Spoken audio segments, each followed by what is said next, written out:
नमस्कार, स्वाद किचनमध्ये आपलं स्वागत आहे. आज आपण बनवणार आहोत हरेभरे कबाब. त्यासाठी मी 2 मिनिट बॉईल करून घेतलेले मटार, पालक, अद्रक, हिरवी मिरची हे घेतलेले. आता आपल्याला हे पेस्ट करून घ्यायचे. याप्रमाणे आता ही पेस्ट करून घेतलेली. पेस्ट करताना पाणी एकदम चांगलं निथळून घ्यायचं, जेणेकरून आपले कबाब चांगले होतील. पॅनमध्ये मी थोडंसं तूप घातलेलं आहे. यातच घालून घ्यायची थोडीशी जिरेपूड, धनेपूड, मसाला, काळं मीठ, तिखट, मीठ यात घालून घ्यायचं आपल्याला पेस्ट केलेलं आपलं मटार आणि पालकची पेस्ट. आता ही पेस्ट आपल्याला छान सुकेपर्यंत भाजून घ्यायची, जेणेकरून ज्यातलं पाणी कमी झाल्यानंतर आपल्याला त्यात बाइंडिंगसाठी थोडंसं पीठ मिक्स करता येईल. जोपर्यंत आपली पेस्ट सुकत आहे तोपर्यंत आपण चटणी बनवून घेऊया. त्यासाठी घेतलेला आहे मी पुदिना, अद्रक, हिरवी मिरची, काळं मीठ, साधं मीठ आणि भरपूर अशी कोथिंबीर. याची पेस्ट करायची आता आपल्याला. याप्रमाणे आपली चटणी तयार झालेली आहे. यात घालून घ्यायचं आहे आपल्याला थोडंसं दही. या प्रकारे आपली पुदिन्याची छान अशी चटणी तयार झालेली आहे. इकडं तोपर्यंत आपलं बॅटर देखील चांगलं सुकत आलेलं आहे. आता ह्या सुकत आलेल्या बॅटरला आपण 1-2 मिनिट आणखी चांगलं वाफवून घेऊया आणि त्यानंतर एका ताटलीमध्ये काढून हे थंड करून घ्यायचे. तुम्ही पाहू शकता आपण हे मटार आणि पालकचं बॅटर आता ताटामध्ये पैस करून घेतलेले. याला छानपैकी थंड करून घ्यायचे. आता सध्या हिवाळ्याचे दिवस आहेत, हिवाळा संपत आलेला आहे. बाजारामध्ये मटार, पालक, कोथिंबीर सगळं भरपूर असल्यामुळे आपण ही रेसिपी घरच्या घरी बनवू शकतो. याला आपल्याला बाहेर हॉटेलमध्ये जाण्याची काहीच गरज नाही.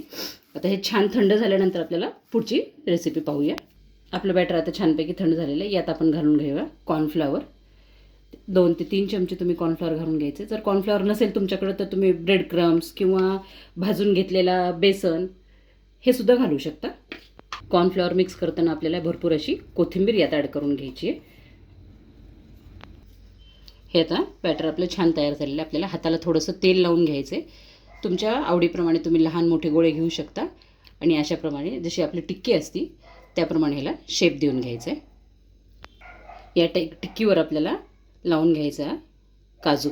अर्धवट केलेला काजू आहे. चांगला मध्ये प्रेस करायचं, जेणेकरून ते भाजताना निघणार नाही. पॅनमध्ये आपण तूप टाकून घेतलेलं आहे. मी यावेळेला न तळता शॅलो फ्राय करून घेणार आहे. त्यासाठी मी तुपाचा वापर केलेला आहे. तूप आपलं छानपैकी गरम झालेलं आहे. आता मी ह्याच्यासाठी घरचं साजूक तूप वापरलेलं आहे. तुम्हाला जर शॅलो फ्राय आवडत नसतील तर तुम्ही ह्याला तेलामध्ये डीप फ्रायसुद्धा करू शकता. या प्रकारे आपले छान सर्व बाजूंनी आता आपण तयार केलेले आपले हरेभरे कबाब ठेवून घेऊया. तुम्ही पाहू शकता आपले कबाब आता छानपैकी वाफत आहेत. त्याला थोड्या वेळानंतरच हलवायचं, जास्त लवकर हलवायचं नाही, जेणेकरून ते तुटणार नाही. आपले कबाब आपण छानपैकी पलटून घेऊया. तुम्ही बघता किती छान खरपूस रंग आलेला आहे. याला जास्त भाजायची पण गरज नाही, कारण आपलं पालक, मटार हे थोडेसे कुक केलेलं आहे. याचा कच्चेपणा गेला की छान वरून क्रिस्पी लागेल आणि मधून छान सॉफ्ट राहील. तुम्ही पाहू शकता दोन्हीकडून आपले हरेभरे कबाब हे छानपैकी तयार झालेले. तुम्ही आवाजसुद्धा ऐकू शकता. छान क्रिस्पी झालेले आहे. तयार आहेत आपले होममेड असे हरेभरे कबाब. नक्की करून पहा आणि अशाच साध्या सोप्या रेसिपीसाठी माझ्या चॅनलला सबस्क्राईब करा. आपल्याला आवडलं असेल तर लाईक आणि कमेंट करायला विसरू नका. धन्यवाद.